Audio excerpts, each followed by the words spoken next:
In a horrific scene, investors lined up in front of trading screens as their stocks plummeted at an unprecedented rate.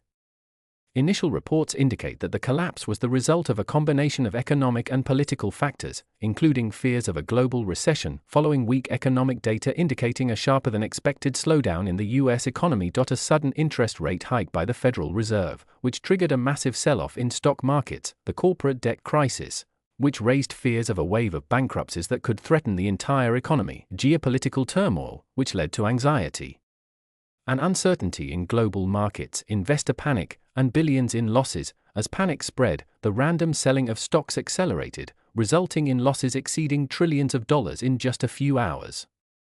Major companies such as Apple, Tesla, and Amazon lost more than 20% of their market value in a single session, while bank stocks plummeted, prompting some experts to warn of what could be the worst financial crisis since the Great Depression. One investor commented, "It's a nightmare. I haven't seen anything like this in decades.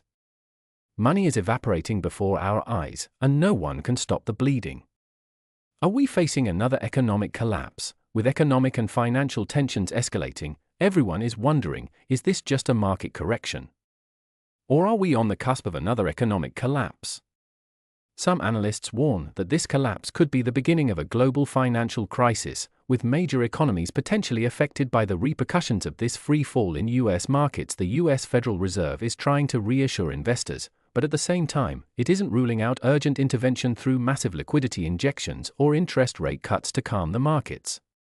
But will that be enough to save the situation? What happens next? Markets are cautiously awaiting what the U.S. government and the central bank will do in the coming hours, while investors continue to worry about further declines. Initial indicators do not bode well, and if these collapses continue in the coming days, we could witness a new economic crisis that will shake the global economy. The biggest question now, can the U.S. financial system withstand this storm? Or are we witnessing a historic moment that will reshape the global economy? Stay tuned for more exclusive updates on this accelerating crisis.